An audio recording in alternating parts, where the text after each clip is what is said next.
I'm Kat Greenleaf. This is Talk Stoop. Vincent D'Onofrio, welcome back to Brooklyn. Thank you. You don't deserve this. You are from Bensonhurst. Yeah, I was born in Bensonhurst, yeah. I keep wanting to call you Vinny D. I feel like that would be appropriate. If you feel like it. Does anybody? No. Never. No.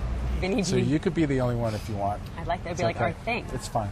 Your first big breakout movie, Full Metal Jacket. Right. What's your name, fat body? Sir, Leonard Lawrence, sir. Lawrence what, of Arabia? Sir, no, sir. It was a huge confirmation that a director like Stanley Kubrick would approve of my performance and not fire me. You know, it was a huge confirmation for me. You know, that's what you need when you're a young actor. You need as much encouragement as you can get.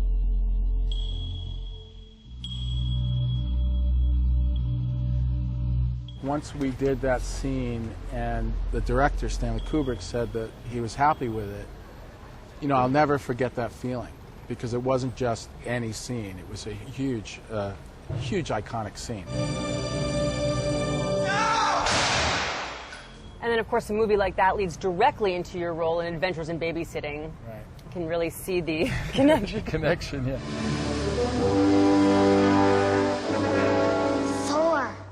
Is that so weird as an actor? You go from this epic feature to playing, you know, Thor the goofball? Yeah, there actually is a connection. I mean, the thing that I didn't want to do is I didn't want to keep the weight on and keep playing those kinds of parts.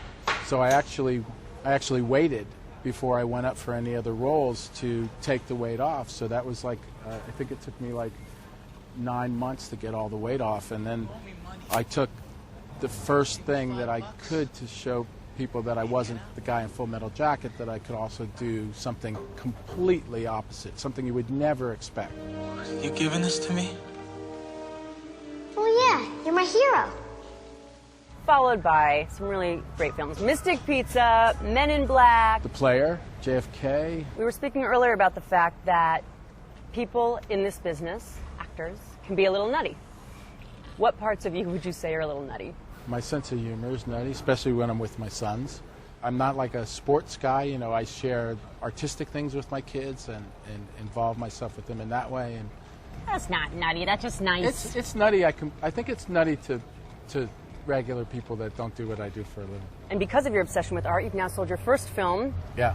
Very Don't exciting. Go in the Woods, it's called. It's a slasher musical. This is a story about a band that goes into the woods to write an acoustic album, and things go very badly.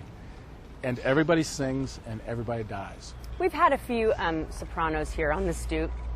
Edie Falco, she's Michael great. Imperioli, Big Pussy. I heard you actually turned down The Sopranos. I'm not sure it was a straight-out turn down. It was just that to be perfectly honest, I would have had to sell my house to work for them, and I wasn't going to do that. Would I have liked to have done it? Yeah, because I think at the time it was the best written thing on television. You know, I couldn't afford to do it at the time. In retrospect, do you wish you had, or had been able to? I mean, if it was purely... Well, the last 10 years, I've been involved in Law and Order Criminal Intent, and I don't think that I would change that. Maybe it's you who's wrong. No. No, she wanted to tell me, but I didn't give her the chance. Some of it was really hard, and some of it was really great. But I learned so much about the television industry that I think having spent that long with the show wouldn't have happened if I would have been in The Sopranos, and I think that I'm happy that it did. You were in Criminal Intent for 8 years, 2-year hiatus, and then back for the final season. Yeah. Why'd you take the time off? I was done. I wanted to walk away. Play different parts, have new Yeah, challenges? I had these things that I wanted to do, that I wanted to make, and I have done. And then it wasn't working out well for Dick and without me there, and so he called me and asked me to come back, and you know, I said yes right away. John Doe turned up in Riverside Park Saturday morning. Unusual cuts on his body. He was slit from stem to stern like a dissection. Having spent so much time playing a murder detective on television, did that do anything to your brain? Did that make you afraid of other people? Did that make you realize this sort of dark heart that some people can have? I mean, it wears on you. Yeah, I mean, it wears on your psyche a little bit, you know? it's you know, it's real life. I mean, there's a lot worse going on in the world than what's on that show. But the cool thing is that in our show, all the bad guys, you know, they get it in the end. I like If that. only life were really like that. All right. Thank you for being on Talk Stoop. Oh, and let's say hey to your kids. Yeah, I just wanted to say hi to my boys. Thanks for being on the show. You're welcome.